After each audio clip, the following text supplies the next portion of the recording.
Capítulo 105 Decisões de Aya. Aya. De volta ao meu lugar, eu não podia deixar de me sentir deprimida. O homem que mais amei nesse mundo, morreu, renasceu e agora estava nos braços de uma titã que eu considerava como uma filha. Só em pensar nisso meu coração doía, mesmo imaginando que ele estava fazendo isso para evitar que fosse eu no lugar dela. Nunca imaginei que ele fosse chegar a me odiar tanto. Que outra explicação teria para isso? Eu não tenho toda certeza se essas são as razões dele, se está só fingindo ou se está com ela por achar ela doce. Ina passa essa impressão de ser uma mulher gentil e meiga. Às vezes, mesmo sendo adulta, ela é quase como uma criança. Também fico pensando em como isso está sendo para ela. Eu e Dante no passado fomos praticamente pais de alguns titãs de hoje. Ela e Baturiel são inclusive dois desses que considero dessa forma. Tudo bem. Ele não é Dante, eu tenho que repetir isso a mim mesmo sempre que fico irritada, magoada e destruída por dentro. Ele não é Dante. Aqui estava eu no escritório sentada na poltrona escura principal do fundo, que ficava do lado da poltrona vermelha de Ricardo. Como era tarde, ele já tinha se retirado para descansar e eu estava sozinha. Retire-a de qualquer atividade perigosa, mantenha essa titã o mais protegida possível. Agora que ela se tornou namorada e futura esposa do titã da profecia, sua vida pode correr perigo. Foram as ordens do meu pai antes que eu voltasse. Ele não se importava com os meus sentimentos nem com a minha segurança, sendo que eu seria a mulher que deveria correr esse suposto perigo. Dei um pequeno grito de angústia e soquei levemente a mesa com o punho fechado. O documento que constava a expulsão de Ina do meu grupo estava assinado e pronto para ser entregue a ela. Eu já havia mandado Riso procurá-la para que ela viesse ao escritório e recebesse o documento. Eu iria entregar pessoalmente. Enquanto olhasse no fundo de seus olhos, ela vai perceber que mesmo ferindo seus sentimentos você ainda a ama. Isso vai doer mais nela do que qualquer vingança que você possa pensar em lançar. Essas eram as palavras da minha mãe, que não ligava muito para o desejo do meu pai. Diferente dele, ela se importava com o que eu sentia. Enquanto eu pensava, bateram na porta 2 vezes e em seguida Riso abriu, deixando aparecer apenas parte da cabeça. Princesa, ela já está aqui fora, disse ele.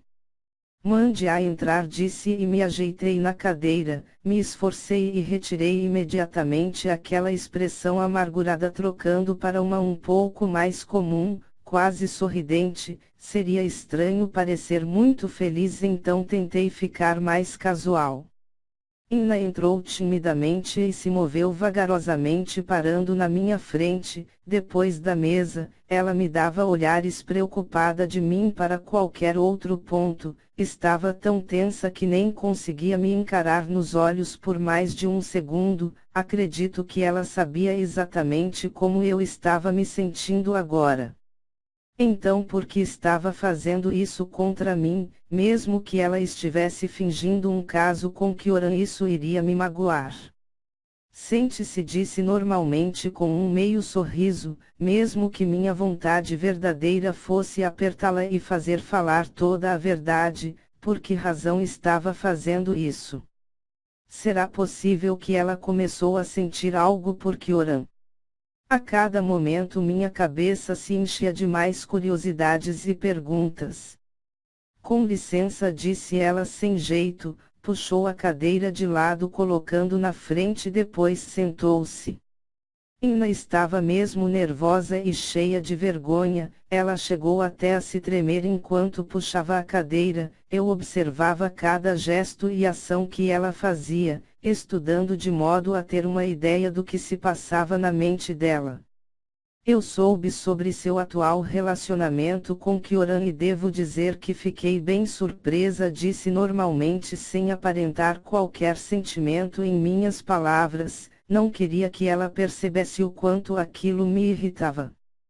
Princesa, sobre isso eu a interrompi levantando a mão. Não quero ouvir os seus motivos se essa foi sua escolha, disse séria e empurrei o documento para a frente dela que constava sua expulsão do meu grupo e a colocava como auxiliar de enfermaria. Ela já fazia esse trabalho de graça e não era remunerada, agora ela seria. Ela passaria 4 horas por dia na ala médica mesmo que não houvesse necessidade e teria 2 feriados por semana. Não era um trabalho ruim, era melhor do que o de vigilância que era um outro usado para proteger titãs especiais. Eu não entendo, disse ela lendo o papel, parecia surpresa. Você se tornou namorada do titã mais conhecido do mundo, sua vida agora corre um grande perigo e não posso permitir que você saia por aí em missões, expliquei sem rodeios. Isso não é necessário, eu já faço isso sem esperar nada em troca, em campo de batalha posso ser útil para socorrer titãs feridos. Esta é a minha decisão, quero o melhor para você e não aceito que discorde. É uma ordem, disse firme e me segurei para não ser fria, por pouco quase deixo escapar. Eu sinto muito por isso, disse ela baixando a cabeça para mim.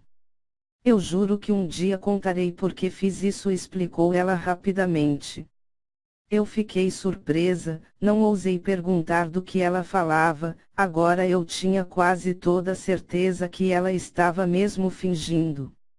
Desde que você tenha entendido sobre seus novos afazeres estamos acertadas, disse de volta.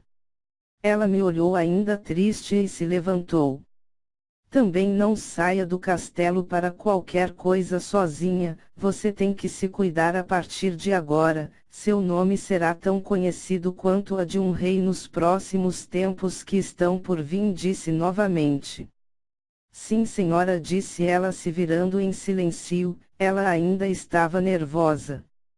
Caminhou vagarosamente e se retirou fechando a porta em seguida.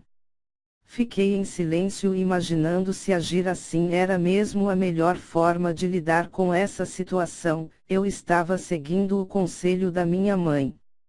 Olhando para a janela eu sabia que as coisas iriam piorar, sobre as ordens do meu pai e pela própria vontade dela. Stella estava prestes a vir passar uma temporada conosco, garantiu que só voltaria para casa depois de ver Kyoran e Inna casados.